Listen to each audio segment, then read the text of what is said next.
Uh, Welcome, everybody. This is my very great pleasure to welcome Richard Prather in the name of the Psychonomic Society. Richard is professor at the University of Maryland after doing a PhD at the University of Wisconsin-Madison. And we're extremely grateful to have him today talking about critical approaches to human cognition. Thanks so much, Richard, for being with us today. And I look forward to hear you. Thank you. So I'll go ahead, share my screen so we can get started. Okay. So thanks everyone for being here. My name is Richard Prather, professor at University of Maryland in Department of Human Development, Quantitative Methodology. So what I'm going to talk about today includes some of the work that I've been doing the last couple of years on critical approaches to human cognition. So what this talk is kind of about is kind of collectively how we do our work on characterizing and studying human cognition and what kind of collective values and frameworks or assumptions we have kind of built into that. So many of you have probably heard of the weird problem or other related issues around homogeneous participant samples, kind of calls for having more diverse samples. And I think that thinking about who our participants are and having more diverse samples is, of course, a good idea. But that kind of really is only the beginning of some of what we need to think about in terms of what sort of frameworks are involved in our work. And I know that for a lot of us, it may not feel like, we didn't necessarily invent these frameworks. You might have been kind of brought up or educated in a particular style of thinking about how to study human cognition. But it's still our responsibility to be really kind of thinking about what these things are, regardless of where they came from, and what it means for how our work could be interpreted or how our work could be kind of thought of. So, critical kind of cognitive science is a framework for addressing a lot of the issues that have been coming up recently around who is represented in our work and who our work kind of applies to. So, my position increasingly has been that the same way that we've had reform happen in a lot of kind of cognitive and psychological sciences over the last, let's say, couple of decades around sharing data and presenting information in a way that's accessible to a large number of people, we need to kind of rethink how we're constructing our studies in light of some of the issues around the frameworks that we've been using. And so, I put up a couple of quotes here that I think are particularly relevant about us really thinking explicitly about what the philosophy of our work on human cognition is, right? So we can't just say that our work is kind of neutral or value free. There are kind of embedded values in that. And sometimes it's worth it to try to bring those to the forefront, make them explicit, so that we can really think about whether those values are things that we feel like we agree with, or if we want to make some adjustments so that how we conduct our work is consistent with what we want the values to be. So critical approaches to cognition kind of includes a couple of high level kind of values. One is kind of a general skepticism about cognitive universals and normativity, which I will talk a little bit more about during this talk. It is really about a significant focus on context. So whether that be developmental context or developmental experiences, cultural and societal contexts, and not just kind of demographic labels that the participants could have, really kind of more about understanding who they are and what context they live in. And so what we're kind of trying to push back on is feeling that for a lot of work that is kind of cognitive or kind of capital C cognitive, we've been ignoring context and largely generalizing from a population that is mostly white, US, high socioeconomic status, and treating those participants as kind of like default people, as kind of default thinkers. I think that we know that that's not well supported if we are interested in making generalizations about humans globally, that taking a one particular group and applying this kind of easy universality to it and saying we can kind of generalize from them without having to examine too much. It's pretty clear that that's not well supported. There's a few very interesting examples of addressing that, but I don't think that as a group of researchers, we've really addressed this sufficiently, other than kind of, agreeing that it is the case that it's not going to quite be enough. So one way to think about this that I've been working on is the concept of normal. I know that normal is kind of a tricky phrase or concept to think about because there are a lot of slightly different definitions of what people may be talking about when they mean normal. Now, I don't mean the statistical concept necessarily for like normal distributions. There's a couple of different things that normal can mean, and I'm particularly interested in how this plays out in social and behavioral sciences.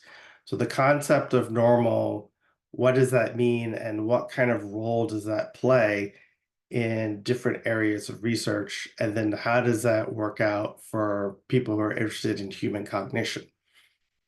So I have been kind of trying to read about criticisms of normal or kind of normality across different areas. And it seems like it kind of comes down to a couple of different ideas that people kind of push back against. Um, One is this idea of a generalizable default. So usually kind of like the idea of a default person, whether it's in medicine, developmental psych, biology, a lot of different areas you can see that issue of, is there such a thing as a default person?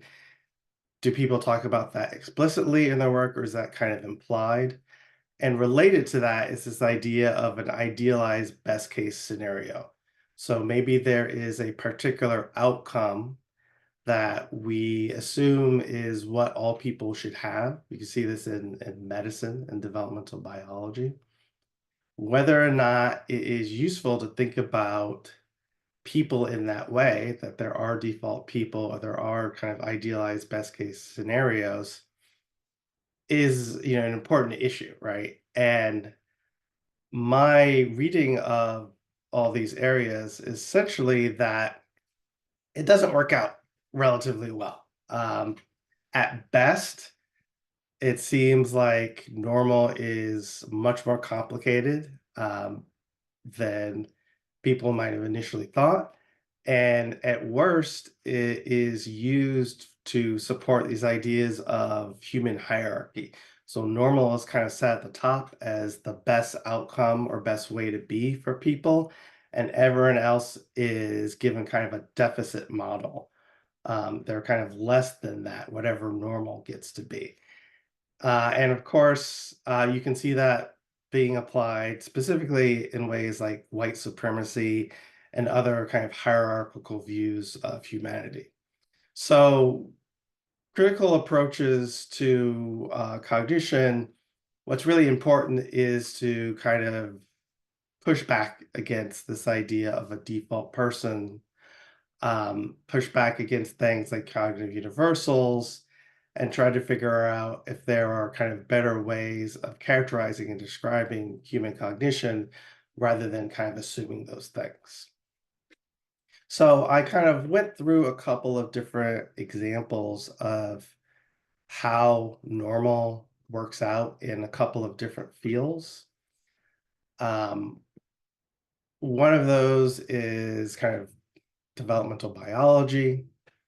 This one is particularly interesting because the takeaway that I get from my reading is that the only real rule in developmental biology is that there's tons of variation.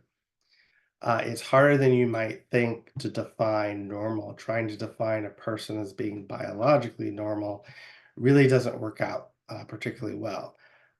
It turns out people don't all have the same number of bones. We don't all have the same number of muscles. It's not that necessarily that anything goes, but there's a lot of variation that just kind of naturally occurs in people, kind of biologically speaking. So defining normal would be somewhat kind of arbitrary in some of these cases, even though there is a little bit of variation. Related to that, we could look at things from more of kind of a health perspective. Many of you may be familiar with things like BMI, body mass index. And that is kind of a great example of what seems like a pretty big failure of kind of the use of normal. People who are professional athletes, maybe Olympic level athletes, still may have body mass indexes that indicate that they are not in the quote normal range, even though they are perfectly fit and healthy and doing well. And so there are a lot of things that doctors can measure that are related to health outcomes that have some sort of normal range that is considered.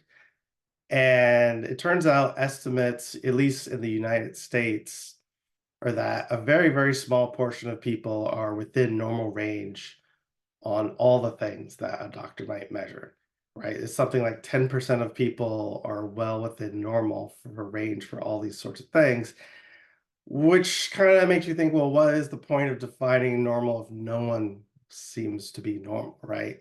If variation is really the only thing that seems to truly always be the case, what are we getting from this idea of kind of a normal person in terms of their kind of health outcomes? You can also pivot to looking at other animals other than humans. So in this case, this is really more of about setting defaults. So in behavioral neuroscience, in work where people might use rodents, there has been this push where previously a lot of researchers really only use male mice. My understanding is that the rationale was that female mice are more complicated because of hormones or something like that. It doesn't seem like this was a particularly great argument. And recently, and I say in the last 10 years or so, people have gotten NIH to kind of formally push back on this and say, well, you can't only run all of your studies with male mice, you need to include female mice also. This has like real consequences as people start to create studies that may go along to provide evidence for things that end up as drugs for like heart treatment and things like that. And when we start kind of setting defaults of whose data is actually getting into the studies, sometimes it turns out, well, if we create something like a drug for some issue, who's that actually going to work for? And so you end up having less research for that is relevant to some people and more research that's relevant to others. Again, all because we kind of tacitly set this idea of who is a default or what kind of participant I need to have as a default. We can also move, back to humans and see this in some cognitive neuroscience work. A couple of examples include EEG and FNIRS, where just kind of due to some of the technological constraints, individuals with different hair textures are going to be underrepresented. So we're not going to have a lot of data from anyone where fitting the cap to get the data is not going to work relatively well. And again, only recently have people been trying to figure out, can we make some modifications to technology to include those people's data also? And one of my favorites, of course, is the lack of left-handed individuals in cognitive neuroscience research. There's actually a pretty nice paper about this not too long ago. Part of the reason why it's my favorite is my understanding of the rationale. It's simply that left-handed people are a little different, and it would be a lot easier to just not include their data, because then the data would look a little bit more uniform in terms of the laterality of the fMRI data if you only included right-handed individuals. So we're eliminating 10% of the population just because they're different, and it makes it easy for us to write papers and things like that if we ignore them. So in this particular case, we're making our theories of what's going on in cognition, at least from the fMRI data, based on a subsample of participants explicitly because these other folks, who are a non-trivial amount of the population, are just a little different, and it makes it harder for us, so we're going to kind of ignore them for a while. So you can see, like, I kind of feel that there's plenty of examples here where the idea of normal or default person is really not beneficial for a particular area of research. It creates a little bit of a kind of a false target or some kind of incorrect assumptions about what people are like. So when we turn to human cognition, start thinking about characterizing human cognition, how has that been playing out for kind of us? So we do have this issue of thinking about universal cognition. Maybe there's one particular way that everyone kind of learns how to think or thinks as they go through development. We don't have a ton of diversity in our participant samples. We know that that's been an issue, especially if you, as you should think about it globally. There's an overrepresentation of participants from certain countries, partly because that's where a lot of the researchers are. But in addition to that, there's this issue of, well, who are we thinking about as who we can generalize from and who we can generalize to? So if we're overrepresenting participants, let's say in the United States, are we taking the position, even implicitly, that, well, we can learn about cognition from those people and then just see if the other folks across the globe fit that or not? If they don't, it's kind of an interesting cross-cultural wrinkle, but the default of what we talk about as human cognition is what people in the US do, right? And so when we have that kind of setup, a lot of times it leads to things like deficit frameworks where differences between those groups are seen as kind of a less than for the people who are not in the original group, which in this case would be people in the United States. So this is a bit of an issue, I think, all across psychology, particularly for people who are kind of studying human cognition. This idea that we're going to be able to have some amount of universality from our participants that are largely this particular overrepresented group in the US. They tend to be white. And so researchers whose participants are largely from those groups have historically had an easier time claiming that what they are studying is something that is universal. So if you're trying to make a claim about something that's universal, whether it's for cognition or in other areas like social psychology, having a group of participants that is largely white, high socioeconomic status from the US, that is taken as kind of okay to generalize from. Whereas if you had a group that was very different from that, then people might feel like, well, it's probably particular to that group and not something that you can kind of think about as universal or generalized from. So the issue that we've kind of had, I think, in a lot of cognitive work is that we may have, kind of set a lot of defaults, right? So this idea of kind of a default person, like what kind of participant samples are okay to generalize from, it seems like we kind of set some defaults, whether it's based on race, based on gender, socioeconomic status, culture, language in particular. So people who are interested in language development know that there's a huge overrepresentation of English speakers in language work, and also on disability. So there feel like there's less work on individuals who, for example, are deaf.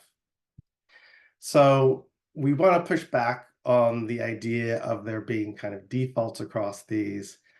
How are we going to do that, right? So when I give talks about this sort of thing, typically people kind of agree, yeah, we shouldn't do those things, but it's kind of a little unclear what the next steps need to be. So how can we talk about variation in human behavior and kind of cognition if we're going to have a group of humans as the default, right? So we need to push back on that sort of thing, figure out what sorts of tools or methods that we can use in our work that will make it able for us to do that. So here's where I kind of turn and think a little more about critical approaches to cognition. And one way to explain this is to go over a particular phenomena that has been used to kind of describe what people think is kind of going on, in this case, in perception. Everyone's probably familiar with this visual illusion. If not, I'll describe it. So the two lines that you see here that are horizontal are supposed to be the same length. I pulled this off the internet and didn't actually measure it, but they look like they're different lengths to me. The idea of this kind of illusion is that one of the lines will look longer than the other, even if they are both the same length. When I learned this, so this is just kind of my own experience, I learned this as kind of a general idea of how the visual system works, the fact that we see this optical illusion. But of course, it's not that simple. The optical illusion really depends on people's experience. Some people have a strong sense of it, some people have less of a sense of it, and it seems to vary depending on the person's context, right? Depending on where they grew up, what kind of experiences they had in terms of what they were seeing. Some individuals kind of don't see the illusion, while others do. And so this understanding of, okay, there's this variation with context or culture, that's not totally new. I feel like we understand that some things do vary culturally, but I don't think that thinking about that variation has been really centered in thinking about human cognition. So, what critical approaches to human cognition does, in part, is really trying to bring into focus this interaction between cognition or behavior and the context of the participants. So, the thing that we study, if we're interested in human cognition, is this constant interaction between a human's developmental and cultural and societal context with their behavior. You can't really talk about human cognition while having people who are kind of this mind in a vat, kind of abstract humans. There's no such thing as an abstract human. Everyone is in some particular cultural developmental context.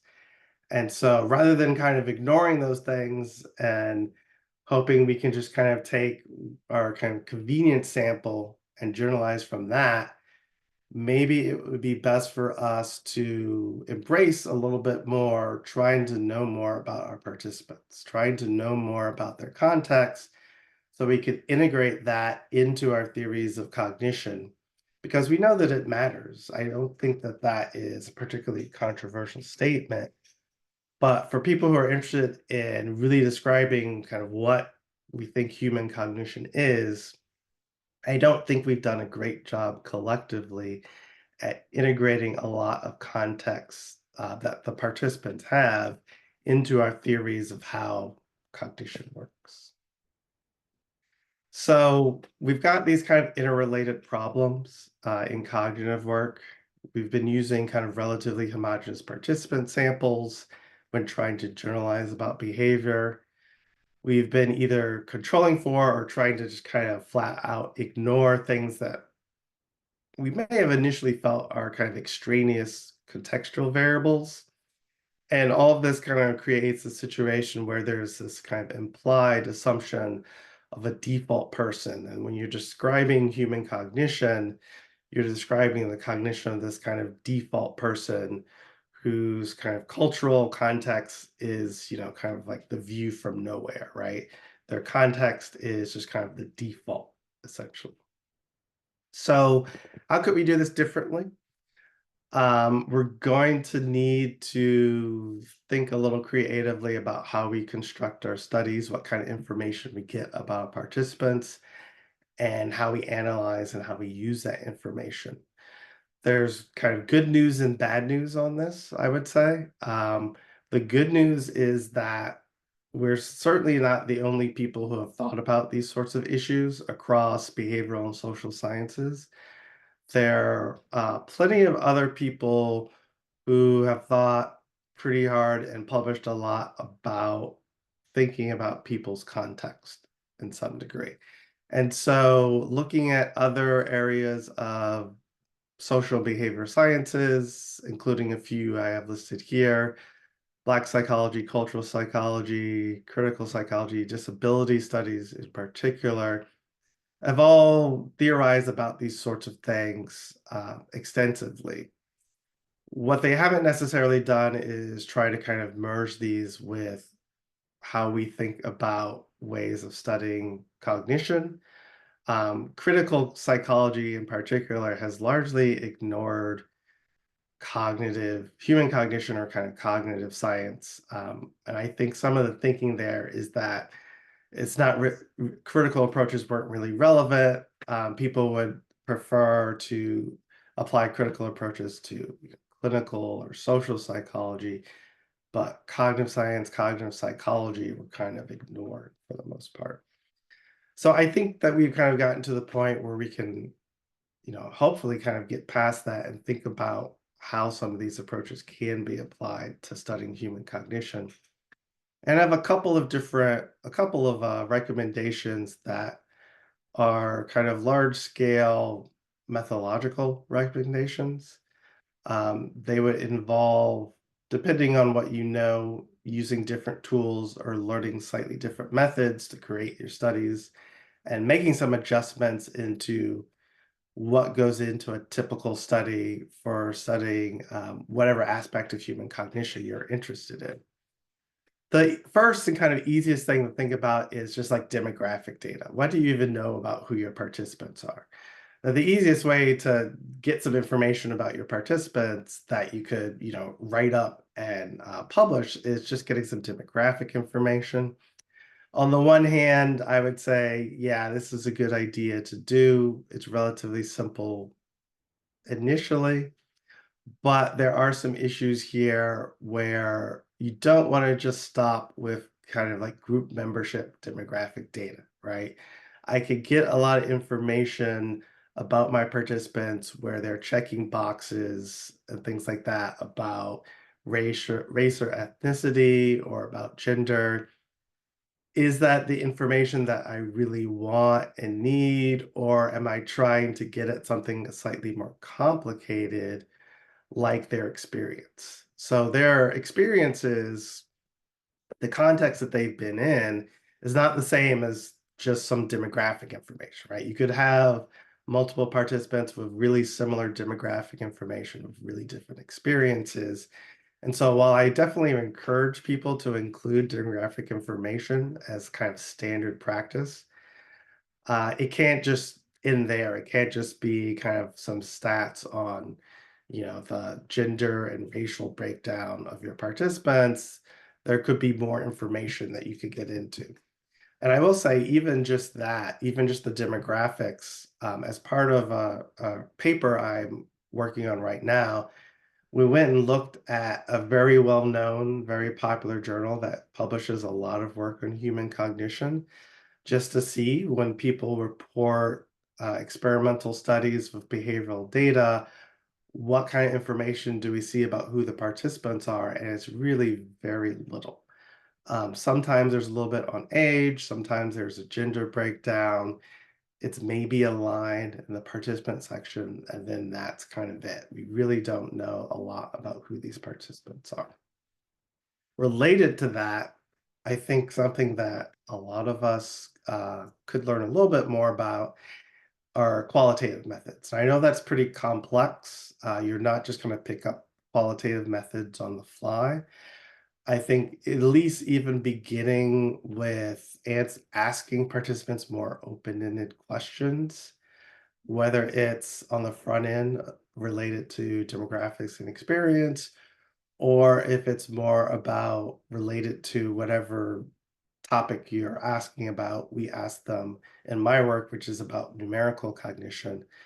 We asked children open-ended questions about what they thought about the questions that we asked them, which were kind of math questions, and gotten a lot of useful information about that. So there's a couple of different ways that qualitative approaches can be useful, even if you're still mainly focusing on quantitative methods.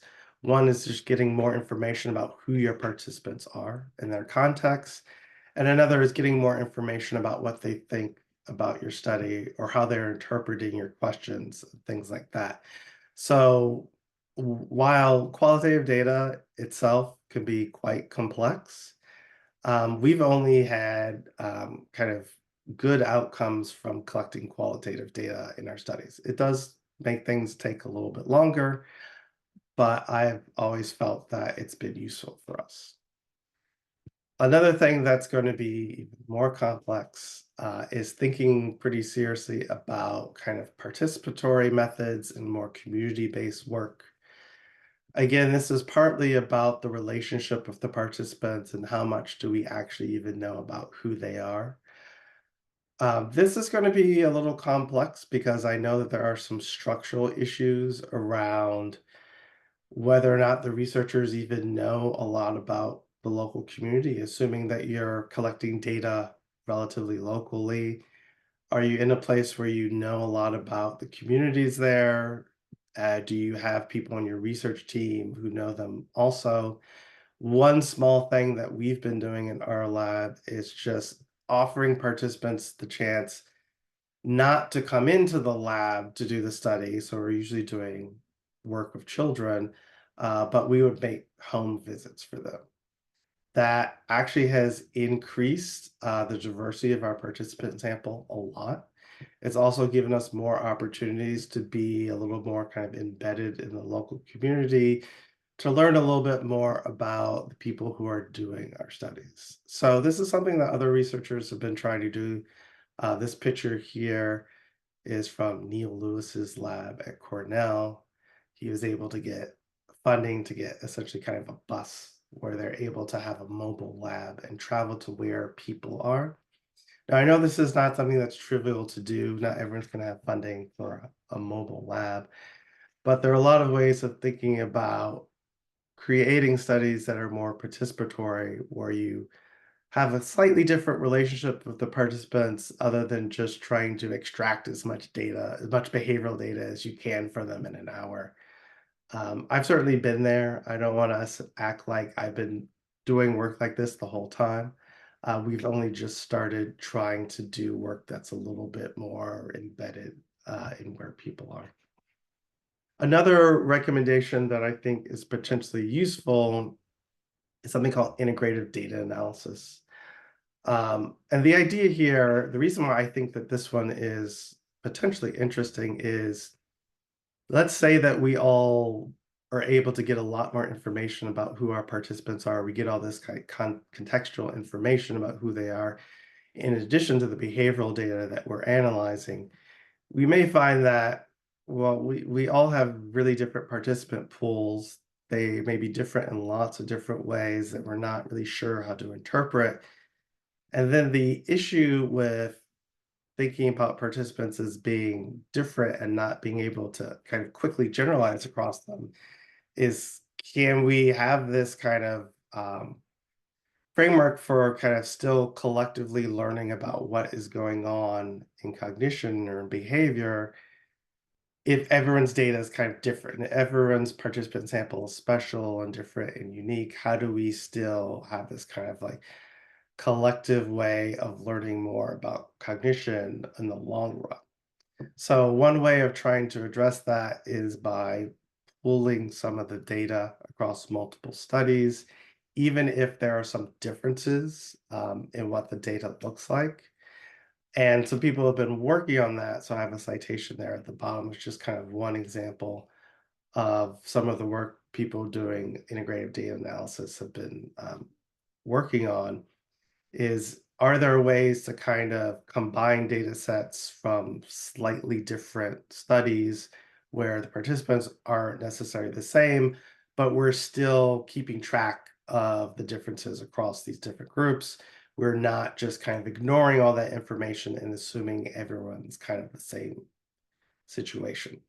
So I'm relatively optimistic that in the long run, using something like integrative data analysis may be useful for making comparisons across groups where the groups are relatively different from each other. So overall, the important characteristics of critical approaches include kind of abandoning the idea of, a generic human actor, include more in-depth information about participants' contexts, both developmental, cultural, and also kind of societal contexts.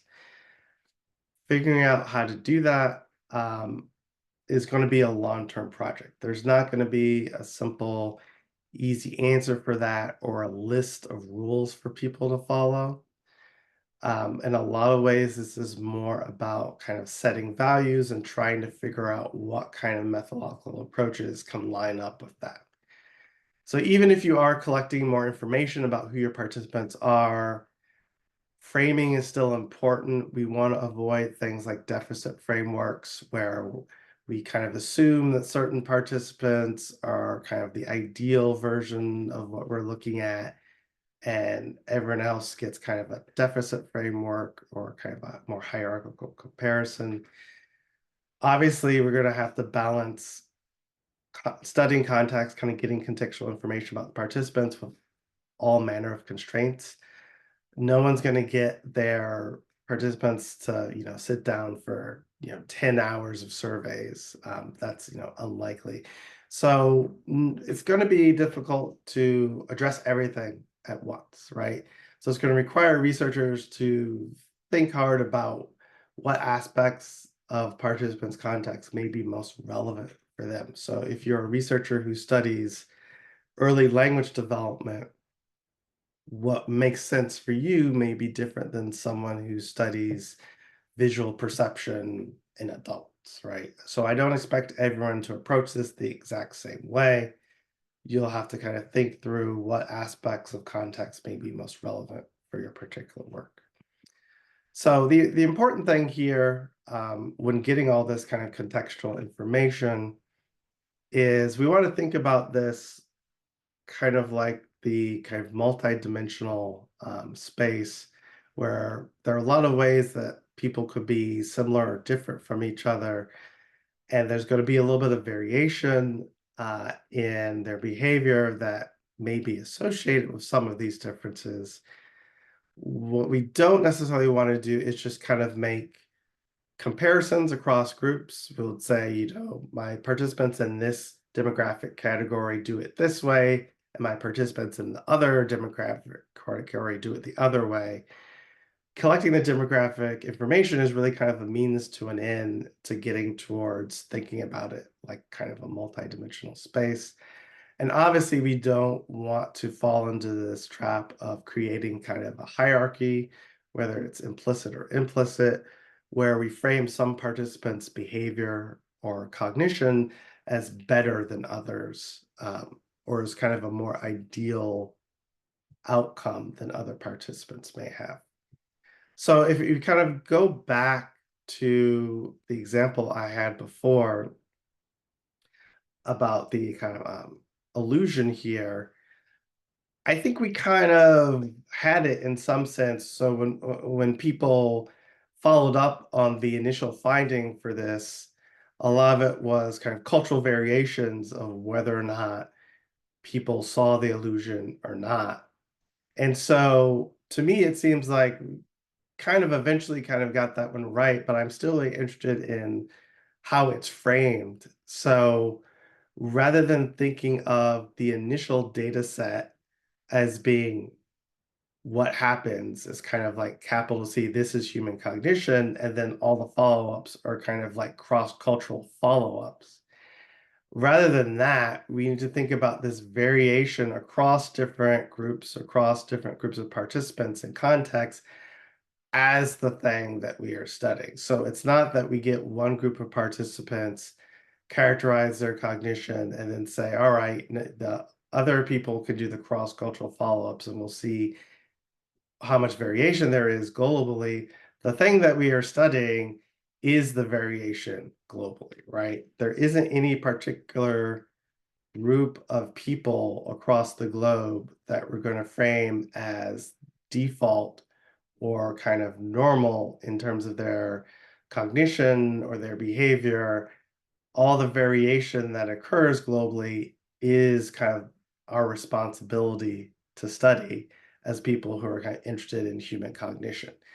So we're going to have to try to cover that all, and it's not going to obviously happen in one study. That's not really going to be possible because of the constraints.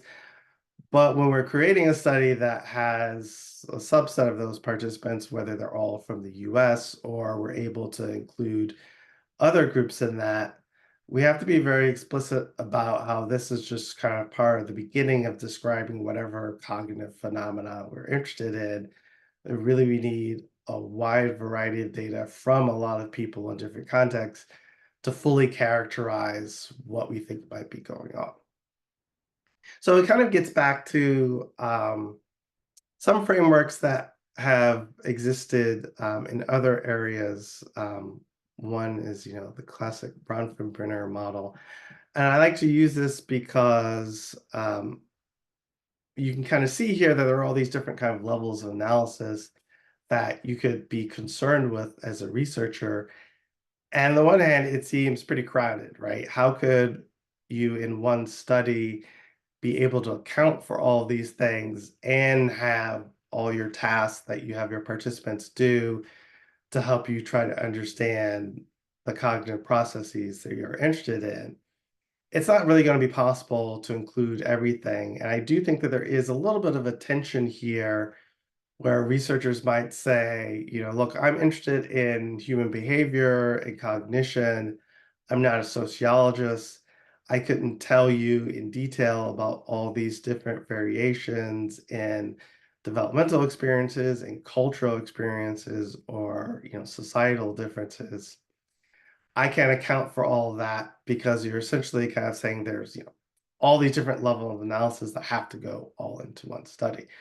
I don't think that we're going to be able to do that. There are going to be some limits here, but where we are right now seems like more the other extreme where we're ignoring pretty much everything and just saying, I'm going to bring participants in, to my lab or wherever, measure their behavior for an hour and know absolutely nothing about them.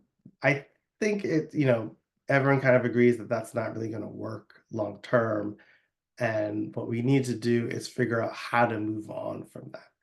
And so some of the recommendations I had in a couple of slides earlier about more comprehensive demographic information, qualitative approaches, community-based work, those sorts of things are going to allow us to kind of move on from this initial kind of default human kind of thinker in a vat based approach that has, I think, kind of dominated studies of human cognition, at least since kind of mid 20th century or so. So what do we do now? I think kind of the hardest questions is not whether or not people kind of agree with the basic idea or the basic framework around critical approaches to cognition. It's like, how in the world do we actually implement these things? Unfortunately, I don't have quick and easy answers about that. I think we can look at other ways that we've changed how we do things as researchers and see that the best way forward is for people to kind of experiment and try different things with their own work. There's not going to be answers that necessarily work for every researcher. So I don't want to have a list of rules that everyone has to follow exactly. I think this is going to have to be flexible. So I'm very much in favor of a kind of a polarity where that different researchers in different areas may come up with slightly different ways of addressing this in their own research because the constraints in something like language development might not be the same as constraints in other areas of work, even if we all kind of frame it as about human cognition. So I would encourage people to try something new in their own work, whether it's getting more demographic information, having more open-ended qualitative assessments, and to really kind of reevaluate how you're looking at other studies. Ask more questions about who the participants are, what do we kind of know about them, and just kind of overall be very flexible in how we think about constructing our studies for characterizing what we think is going on in human cognition. And with that, I'd like to thank everyone for being here. If you're interested in learning more about some of the work that has helped me think about these sorts of things, I've tried to create a little bit of a resource online. The web URL is right there, criticalcognition.org. For the most part, it is a lot of reading across different disciplines in behavioral and social sciences, but it'll give you more of an idea of how I'm thinking about this, at least from more of a theoretical perspective.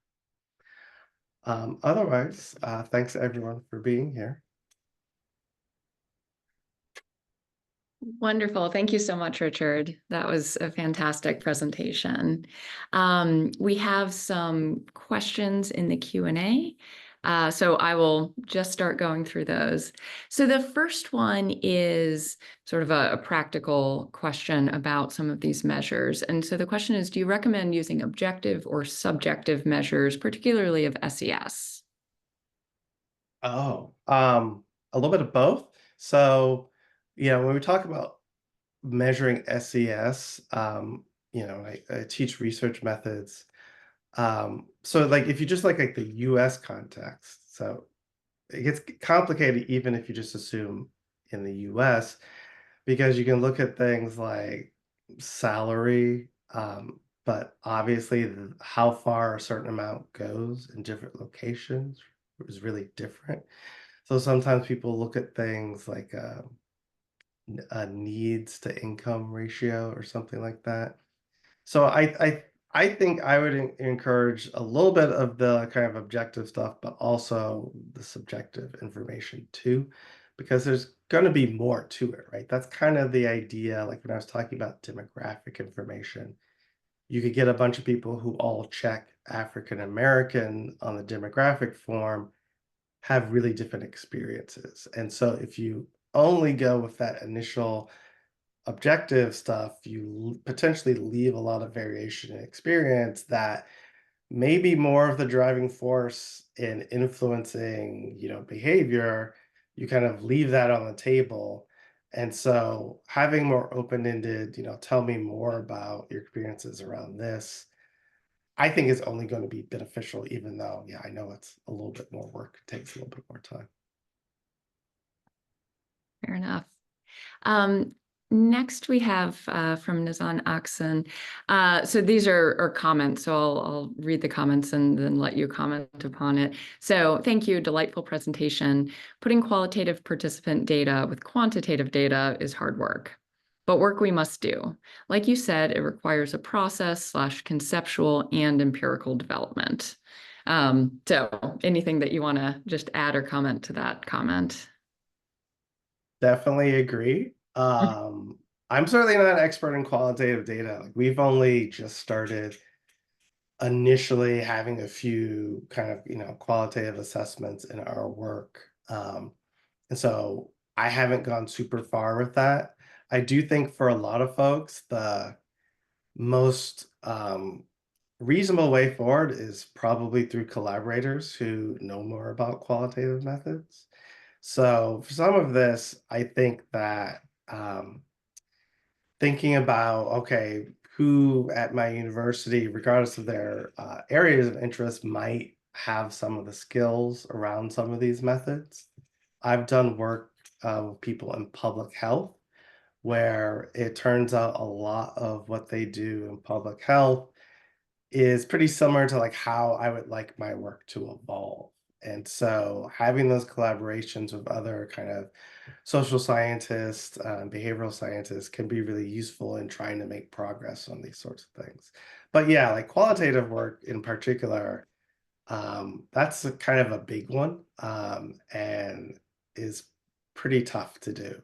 It's not something that you're gonna like quick become an expert, and your next study is going to be all qualitative. It take many iterations of development. That makes sense. We have a question from Marie Manalili. So many thanks for this very needed topic. Do you have suggestions on how experimenters can adopt critical approaches and participatory methods? I ask because whenever I bring up participatory research to my experimenter colleagues, I get either silence or hesitance because they think it's too time-consuming and that co-designing tasks will compromise the objectivity of their experiments, etc. Or is experimental science really too positive to ever try critical approaches? So multiple questions in there. Let me know if you want me to go back and give you one at a time. Yeah, so the co-design thing, yeah, I mean, I was actually kind of a little skeptical of it too, because I was like, I'm not really sure what people are going to tell me. But we've had, so to use an example in my area, and I don't know how well this will generalize, I'm interested in numerical math cognition. Those are the kind of questions and stimuli that you might think are like obviously objective. But we've had a recent study where we just look for feedback from the participants on our questions and got a lot of interesting feedback. Of course, we were trying to do word problems. And even though I'm aware that you want to be very careful about word problems and kind of what scenario you're describing in the word problems, we still got feedback there where there were some word problems that were not being interpreted as easily as we thought that they were going to be. And so, I think with things like co-design and participatory methods, you can dip your toe in it a little bit without saying the entire study is up for redesign, every single participant or something like that. I think just initially getting feedback from participants can be really useful. And so you can kind of do like a slow co-design. Now, another thing I've also done, which does take time, is having more of an initial co-design session prior to starting the larger study. So it's almost like, um, getting a lot of feedback from a small group of participants and kind of running it through them and knowing that you're not going to use that data in, whatever your big analysis is going to be, but you're using that to help you design the study or think about how the study is structured. And it doesn't mean that every single detail of how you're creating your methods or how you're creating your questions is going to be up for change or going to be flexible. But I think just getting in the habit of getting feedback from participants about your studies is going to be useful. But it is going to take more time. So there's like no way around, is it going to be a little harder or take more time? It is going to take more time. But I think in the long run, it's very much going to be valuable for us kind of collectively. And the last one about experimental science being too positive, I think. I don't know. Positivist. Yeah. Maybe. I'm not really sure. I mean, I think that we want to be optimistic about changes we could potentially make. I mean, I remind my students that a lot of things that they think are typical or normal now, in the late 90s were not. A lot of times I use like open science as an example of a lot of things have changed in terms of what people think is expected or typical for researchers. And so I think things can potentially change very quickly if people are motivated. And so I'm relatively optimistic about that sort of thing. That makes sense. Well, and it seems if people can agree that it's hard, then we can start working on solutions to the problem. Mhm. So the next question is from Muhammad Elmir. Thanks for this interesting presentation. My question is, what are the main contributions of critical cognition in the understanding of the human mind? Mm. All right, so that's a big question. I think one of the primary kind of contributions is being able to try to shape how we study the mind in a manner that I think is, first of all, more accurate. So we can create really complex theories about behavior in the mind if we ignore a lot of human variation and only look at a small set of people. It's not going to be accurate. It's not actually going to tell you much about humans as a species globally if it's a very limited group of people. And so while it could be internally consistent, and you can write a bunch of papers about it, we know that it's kind of falling short of almost this kind of ideal, very idealistic, I feel, idea of us learning more about humans, right? And so I think one of the important contributions is trying to push people to think bigger about people and how it is that we are studying people. I mean, I think studying humans is kind of the most interesting thing you can do. And I think that it's certainly our responsibility to think about whether or not what other theories of cognition that we come up with are actually working for humans in total and not just a nice description of how, the undergraduates in my Psych 101 class think about something. I mean, describing that individual, describing that small group of people's behavior is relatively straightforward. Understanding how their behavior may relate to human behavior in a larger sense is a bit more complicated. And I think for us, the long-term goal is understanding humans globally. So understanding the species and the various different ways that we are able to, function cognitively. That's a big goal. It's complicated and it's going to be a big collective effort.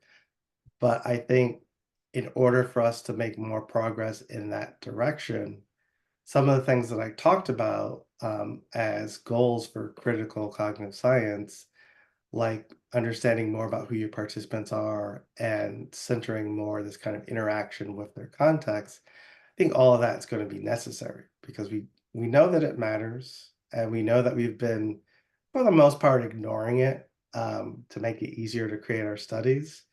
And so I think that we've gone a little too far. Make it, relatively straightforward to create our studies to publish, but we've kind of gotten away from what is more likely to going to be the more kind of correct understanding of humans overall.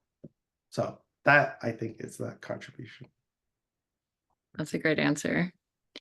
We have a question asking, what do you think about a consultant model, like what is used in autism research? For example, having a group currently underrepresented in cognitive science evaluate study design and discussions of findings. I know you kind of talked about that a little bit in the pre-design, but this looks like it's a bit sort of after the design and getting feedback. So do you want to comment on that? Yeah, I mean, I think there are a couple of different ways you could approach that. So one thing I did want to mention, I think I might have briefly skipped over. So having more diverse participant groups is great. If we assume that you're doing a study in person and you're located somewhere, there are some serious constraints on who you can get because of your location. So it's not going to be the case that every researcher can get this kind of like perfectly diverse participant sample. I don't think that actually should be the goal. The goal should be more about knowing who your people are. And so wherever you are, there's probably groups of people who are underrepresented. A lot of times people kind of default to thinking about race and ethnicity. That's one thing. You can also think about socioeconomic status. You can also think about, language experiences. There's all sorts of things. And so wherever you are, trying to find those people, and some strategies we have for that is kind of like a consultant model in that if we were hiring someone like a research manager, research assistant, and let's say we have a study where I want to focus on people who speak primarily Spanish. I want someone from that community, right? So I'll have a specific community in mind because I'm located in Maryland. I'm not, running my participants in Texas or in California. So I know that there are people here. And so I want to find where those communities are, work on building a relationship. And in addition to having things like the participatory methods with those potential participants, having someone who's on the research team who maybe knows more than I do is potentially going to be really, really helpful. So you kind of think about how this might play out in your specific location in terms of thinking about who all is around where I am, who may potentially be a participant in my study, and doing a little bit of extra work and finding people, right? So even for us, like when we try to recruit for studies, who is most likely to come in are the people who are overrepresented. It's high SES parents bringing their kids in. So we have to do extra work to have, more diverse participant samples where we are. And where I am in kind of like the Metro DC area, that's going to work out differently if you're at a university in a much smaller town in a different place in the US or in other places. And so you're going to kind of have to figure out like, who are the relevant people around where you are and how do you get kind of more interaction with them around that. So I think you could have kind of a consultant model or also kind of think about who works in the lab or who is involved in the lab. And that may vary a lot depending on what kind of institution you're at. I know people have kind of different rules and customs around that sort of thing. But I think, yeah, overall, that could be a relatively good model. So that's your answers related to the next question, asking what are some concrete examples we can implement in cognitive research that integrates qualitative analysis alongside quantitative analysis? Sure. So, as I mentioned before, I've done some work in like numerical and mathematical cognition. And I know other researchers who have. So one thing that is useful for this is that I think this kind of mix of quantitative and qualitative work is more common in some other areas that aren't necessarily framed as, capital C cognition, but may be similar in terms of how they kind of run their studies and collect behavioral data. So if you look at some areas of like developmental psych or particular education research, you can see some of that mix of quantitative data and qualitative. So one thing that we have done, and also my advisor, Martha Olibali at Wisconsin, We have a lot of quantitative information on kids doing math problems, how long it takes them, what kind of answers they're giving you. There's all kinds of things you could just do, even just reaction time for things like math problems. We also sometimes just have open-ended responses from them where they may talk about what strategy they used to do a problem or kind of justify why they did it a particular way. And you get all sorts of additional information about how they are thinking about math than just if they got it right and how long it took them. So in that particular case, there's all this information you get that you can only get it from something more kind of open-ended where you have a discussion with the participant rather than just take a look at, what we're really good at is giving participants a task and defining their behavior in the simplest quantitative way, right? Whether it's like reaction time or they did this rather than that. And you don't have to get rid of those sorts of things, but in this case, we're giving them math problems to do. When we just gave them an open-ended opportunity to explain themselves, essentially, they gave us tons of information that helped us understand what they were thinking and then go design different problems as follow-ups, right? So having those opportunities for just kind of explanation from the participants, I know it's not the most complex use of qualitative data. Even that sort of thing can help researchers to design things like follow-ups and kind of the next experiment and maybe kind of understand a little bit of what's going on, partly in the participants' minds. Okay, I'll ask a question and follow up on that to give people more time to type in the chat. So before I follow up, just Colleen Moore just was mentioning she would have written this in the chat, but since that's disabled, she just wanted to say, great job, Rich, really interesting. I enjoyed seeing you live online. So while we wait for more questions to come in, so I think that's really useful to ask about the task and how people were approaching it, because that could change how you design the next task as well. Do you tend to ask these questions more for descriptive purposes to give you a better sense of approaches or a sense of who participants are that then go into the description of participants?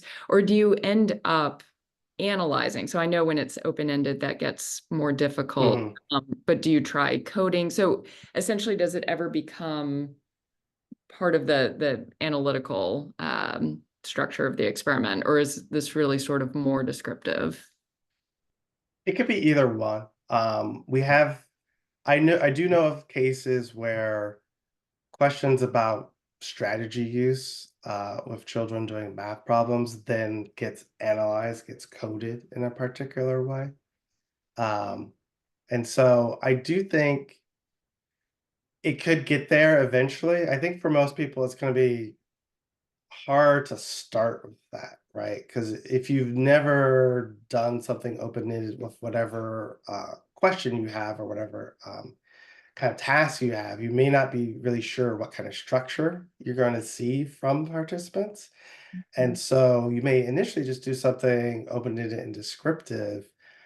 And in looking at the descriptive information from all your participants, be able to see some patterns where, okay, if we made a coding scheme, we might be able to pick up on some of them tend to say these sorts of things and some of them tend to say other sorts of things. And then we could then include that in the analysis, if we come up with a coding scheme. So you're going to have kind of multiple iterations where you try to come up with a more refined way of having your kind of qualitative approach, what kind of questions you have, rather than just telling participants, tell me about what you thought about this question, right? So people who do these sorts of things more regularly, I mean, this is why, qualitative approaches are difficult. You have to collect some to have some idea of what you would want to ask or how you want to approach participants around this particular question, come up with a coding scheme for it, And then once you've kind of done that and are able to kind of consistently get qualitative information that you think is useful, you can have a coding scheme and put it in an analysis if you want to. I do think it's worth saying that it's not necessary for everything to end up in some sort of analysis or statistical analysis for it to be potentially useful. I do also think that, especially when collecting information about participants' context, we could use that information in a couple of different ways. So yeah, it could end up in the paper as part of the analysis. It could also end up in something where it just helps you understand who the participants are later. So for the individual researcher to have that information and use it to create the next study or make some adjustments in like participant recruitment and things like that. So sometimes when you're thinking about collecting this information, it isn't necessarily that it's going to be in the results section, kind of necessarily changing your conclusions or your idea of what you think is going on. Some of it's important information for kind of building up your research program, assuming you're hopefully kind of staying in the same place, understanding more about your participants, who they are, their relationship with the types of questions you're asking, and what might be useful for you to do the next time. So some of that information is going to be kind of internal potentially, but some of it may make itself into an analysis that gets kind of put out publicly with a paper. Can you give some examples of the types of open-ended questions that you ask about participants themselves, in terms of, so a lot of the examples have been about approaching the task or the task itself or how it's being interpreted, but in terms of going beyond just sort of the check boxes, do you have a set of questions that have worked out well for you to get a better sense of participants' identity within context? Yeah, it depends on what you're interested in. So one example I've seen is researchers who think a little more about race. They don't just hit up the typical census demographic form, depending on what you're interested in. So it's kind of like, what aspect of race or ethnicity are you interested in? Are you interested in people just kind of defining themselves in some way? Or are you interested in some experiences that they may have that you think may be associated with race or ethnicity? So some people are interested in perception of discrimination, right? So rather than just asking, check this box for African American or for other races, I may have that initially, but I may include questions around, and other people have kind of created some examples of specific ways of asking these questions is like, do you feel like discrimination in your job or in your community or things like that? And so they'll get a sense of essentially kind of like levels of stress related to discrimination. Now, if you're interested in variations in like the stress that people may be under day to day, you can ask a bunch of questions around that and see that may vary depending on what you know ethnic group they're in. But in some ways, the group that they put for the demographic information is not necessarily the thing that you are interested in. You're interested in kind of variations in their experiences. And so in studies that we've done where we're interested in like the home environment and how that's related to math development, we have different questions. We have a lot of questions around what their home is like, questions around, whether or not they interact with their kids around mathematical ideas or talk about numbers and things like that. So you can have questions like that that are specifically about the home, particularly for like cognitive development. So one thing that I kind of encourage is it isn't necessarily personal identity so much as understanding the context that they live in. And I know that that's not something that we've kind of specialized in cognitive research. And so we kind of have to go looking to see what other researchers ask about. So I tend to know more about researchers who are interested in children, because I mostly think about cognitive development. So questions that people ask about the home environment that children are in, those are the kind of questions that I tend to have. But other researchers may want to look at slightly different things. But I think it might be useful. So that's part of what I'm trying to collect on the website is examples of those sorts of things that researchers can go see, because there is a lot out there. It's just somewhere in the social sciences and behavioral sciences. And so finding it and figuring out how to kind of adapt it to our own uses is not trivial.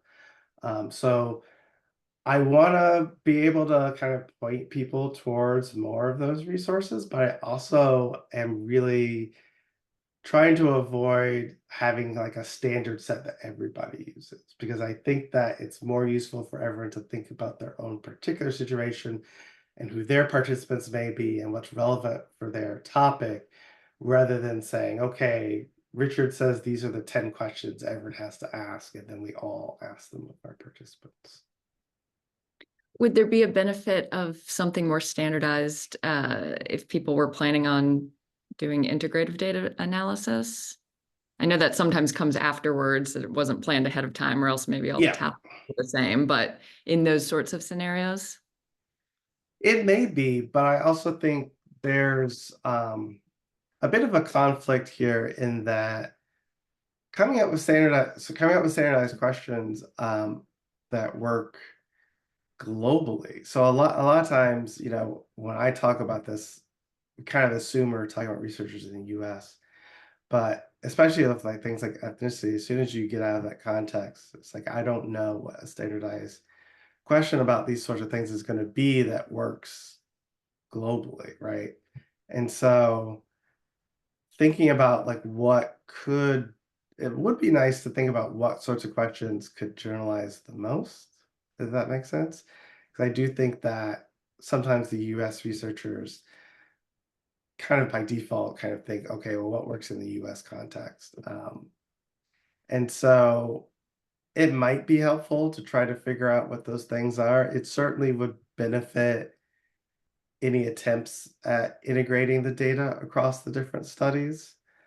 But I also, I'm trying to kind of balance multiple things at once here, where I know that having similar studies across lots of different groups of people is probably going to make it easier for us to figure out how to make sense of that data across multiple studies.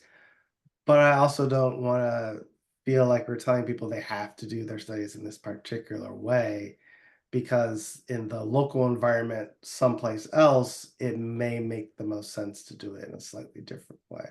So there's some benefits to standardization, certainly. I don't think it should be the goal or the number one goal of kind of creating these kind of contextual assessments for who the participants are.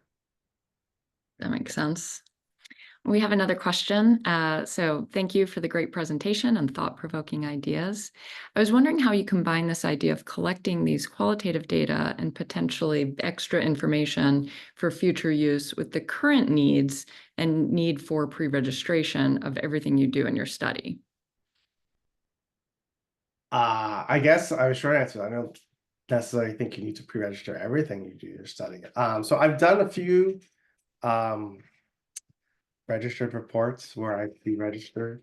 And I think that you can balance registering some aspects of the study. So, what we ended up having in one of my studies is that you both have the aspects of it that were pre-registered, and you can explain what you expected to see and the analysis you expected to run ahead of time, but also have such a kind of like post hoc analysis, right? So you also have, we saw this, and so we decided to run additional analysis or something like that. So I think you can have both of those. You get to have aspects of it that are pre-registered, and aspects of it that are not. And generally, I think that is seen as okay as long as you are consistent about what aspects were actually pre-registered and what aspects were not pre-registered. That's the important thing. Right, just being clear about that difference. Yeah. Well, I think that is it for questions. So in a moment, I'll turn it over to Dawn to talk about upcoming events. But before we do that, do you have a take-home message or final words that you would like to end with? Sure. I think that my final words are, I've been talking with people about this subject for a while now, and I feel like responses have been pretty positive, and that I feel like people have a sense of like, yeah, we could be doing things a little differently. And some of these ways of doing things that have been more usual in the past are not how we want to continue forward. And I think, on the one hand, I tend to be optimistic because I feel like I have seen, even in my career length, a lot of change in how we approach doing studies. So I do think it's very possible here. I also think it is going to be tricky. We're not going to kind of magically find the perfect way of doing things in, the next 2 years. It is going to require a bit of experimentation, a bit of trial and error. I think the important thing here really is more about people thinking more explicitly about the values and that their science has and how the methods and how they're creating their studies lines up with those values. If we're able to do that more consistently, people will come up with different ways of addressing it. They'll come up with different methods and different criteria. That's all fine. But I think the most important thing here is all of us kind of trying to be much more explicit, thinking about what are the important values for our science and for our research going forward. Wonderful. Thank you. Well, we really appreciate you talking at the One World seminar. This is the last one for the calendar year. Thank you so much. I hope to see everyone at Psychonomics. And Dawn, do you want to follow up on that? Yeah, that's exactly what I was going to say, Brooke, is that yes, this is our last moderated session for this calendar year, but we do have another one coming up in January 2025. Stay tuned, go to our website. If you want to watch the recording, this recording will be available in a couple of days. Last month's recording is already available, as well as many of the recordings that have happened across the course of this seminar series. Richard, thank you. Great talk. Thanks to the ASL interpreters and everyone behind the scenes to make everything work. Yes, November 21st is our Psychonomic Society annual meeting with our keynote speaker, Nelson Cowan, in New York City. It's going to be amazing. I look forward to seeing everyone there. Thank you. Thank you, everyone.